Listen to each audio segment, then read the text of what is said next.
Next question ہے حضرت امام ابو حنیفہ رحمۃ اللہ اور حضرت عبدالقادر جیلانی رحمۃ اللہ سے متعلق مشہور ہے کہ 40 سال تک عشاء کے وضو سے فجر کی نماز پڑھتے رہے، کیا یہ واقعی درست ہے؟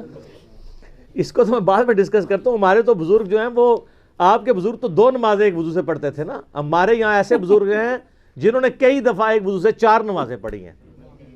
ملکین ہمارے ملک صاحب، مغرب سے پہلے ان کا مشورہ ہے، پتہ نہیں انہوں نے عمل کیا ہے کہ نہیں، ان کا مشورہ ہے کہ مغرب سے آدھا گھنٹہ پہلے وضو کریں، ظہر اثر کو جمع کریں، اور جیسے ہی مغرب کی اذانیں شروع ہوں مغرب عشاء جمع کر لیں. ظہر و اثر جمع تاخیر اور مغرب اور عشاء جمع تقدیم. اللہ اکبر. اور ایک اور بھی آپ کو بتاتے ہیں، آپ کے بزرگ تو عشاء کے وضو سے فجر پڑھتے تھے، ہم آپ کو مغرب کے وضو سے بھی فجر پڑھوا سکتے ہیں.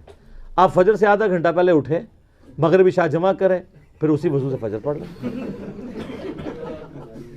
سب کہانیاں ہیں بھائی، اس طرح نہیں ہو سکتا. پھر وہ پوری دیہڑی ستے رہنے ہونے نے، یا تو دیہڑ دی 5 نمازاں پڑھ لین جڑی فرض نے، تو یار رات دی عبادت کر لین. یہ تو ہو ہی نہیں سکتا.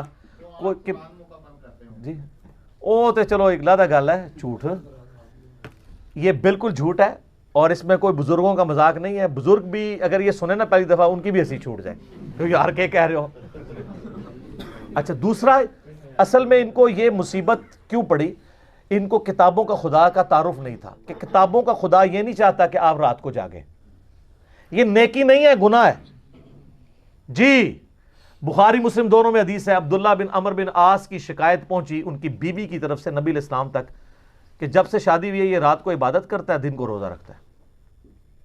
تو نبی علیہ السلام نے بلا کے ڈانٹا، فرمایا عبداللہ مجھے خبر ملی ہے تو روزانہ روزہ رکھتا ہے اور رات کا کثرت حصہ تو جا کے گزارتا ہے. اگر ایسا کرے گا تیری آنکھیں اندھی ہو جائیں گی. تیرے جسم کا بھی تجھ پہ حق ہے، تیری آنکھوں کا بھی تجھ پہ حق ہے، تیری بیوی کا بھی تجھ پہ حق ہے. تو اس طرح کیا کر، ایک دن روزہ رکھا کر، ایک دن چھوڑ دیا کر. یہ داودی روزے ہیں. یہ الٹیمیٹلی آپ علیہ السلام نے اجازت دی. آپ نے ایک مشورہ یہ بھی دیا جو مہینے میں 3 روزے رکھ لے وہ ہمیشہ روزے رکھنے کی طرح ہے. لیکن عبداللہ بن عمر بن عاص نے کہا یا رسول اللہ میرے میں سے زیادہ ہمت ہے. آپ فرمایا پھر آخری حال یہ ہے کہ داودی روزے رکھو، ایک دن رکھو، ایک دن چھوڑ دو. جب بوڑھے ہو گئے نا تو کہتے تھے کاش میں نے حضور کی رخصت سے فائدہ اٹھایا ہوتا، اب مجھ سے ایک دن چھوڑ کے ایک دن روزہ نہیں رکھا جاتا. اور بخاری مسلم میں حدیث ہے جو مہینے میں 3 روزے رکھ لے ہمیشہ روزے کی طرح. یہ بھی ویسے مشکل ہے، ہم آپ کو اس سے بھی آسان بتاتے ہیں.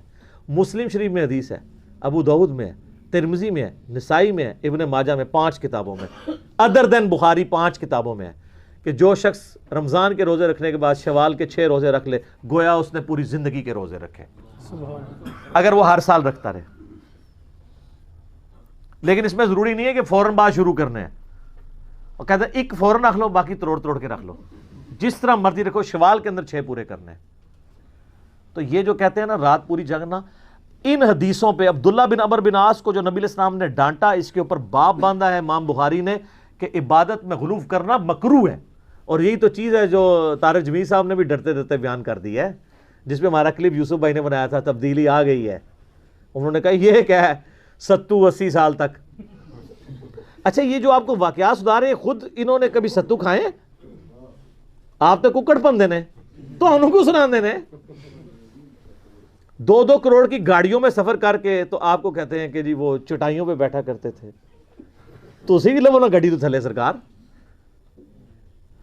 تو یہ صرف اس کو میں کہتا ہوں علمی شہوت ہوتی ہے، یہ چسکا، اس طرح کی باتیں کر کے نا لوگوں کو امپریس کرنا. سر اس پہ عمل کرنا بڑا مشکل ہے، سیدھی سی بات ہے. صرف آپ بریانی کی پلیٹ سامنے رکھ کے جتنی مرضی آپ دفعہ یوں کرتے رہے نا، آپ کا پیٹ نہیں بھرے گا جب تک کھائیں گے نہیں. تو اس طریقے سے ایفرٹ پٹ کرنے سے، صرف واقعات سنانے سے کچھ نہیں ہوگا. یہ بالکل جھوٹے واقعات ہیں. عشاء کے وضو سے کوئی فجر کی نماز نہیں پڑھی. خدا دا نہ جائے واقعات واپس لو ورنہ 295 سی لگ جانی جائے کہ یہ تو نبی علیہ السلام کی تعلیمات کے خلاف ہے. جو آپ ان کی فضیلت بنا کے بتا رہے ہیں، الٹیمیٹلی یہ نبی علیہ السلام کی تعلیمات کے خلاف ہے. یہ ان کی فضیلت نہیں ہے، بلکہ یہ تو مکروہ کام انہوں نے کیا ہے اگر کیا ہے، اور ویسے کوئی نہیں کیا انہوں نے. یہ ان کی طرف منسوب ہے، جھوٹ ہے، ایسے پاسبل نہیں ہے. ورنہ صحابہ کرام کے بارے میں آپ کو اس طرح کی کہانی ملتی ہے اس لیے کہ ان کی زندگیاں احادیث میں محفوظ ہیں، اس لیے ان کے ساتھ کھلواڑ نہیں ہوا. اور سر آپ لے لیں تحفہ، الموطا امام مالک میں ہے کہ سعد ابن ابی وقاص پوری زندگی عشاء کی 5 رکعتیں پڑھتے تھے، 4 فرض اور 1 وتر. تو جڑا عشاء دی 5 رکعتاں پڑھتا سی انہیں راتی عبادت کرنی ہے، کم از کم سنت موقدہ تو پڑھتے. نبی علیہ السلام تو وتر بھی کم از کم 3 پڑھتے تھے. ٹھیک ہے، ایک کا جواز موجود ہے، یہ الموطا امام مالک ہے، گولڈن چین سے حدیث ہے. تو صحابہ کرام کا تو یہ عمل تھا. آپ کو میں اس سے آسان بات بتاتا ہوں. سیدنا عثمان غنی رضی اللہ تعالیٰ کہتے ہیں کہ نبی علیہ السلام نے فرمایا جس نے عشاء کی نماز جماعت سے ادا کی گویا اس نے آدھی رات کا قیام کیا، اور جس نے فجر بھی جماعت سے پڑھ لی یعنی رکعت فوت نہ ہو گویا پوری رات کا قیام کیا. اللہ کے فضل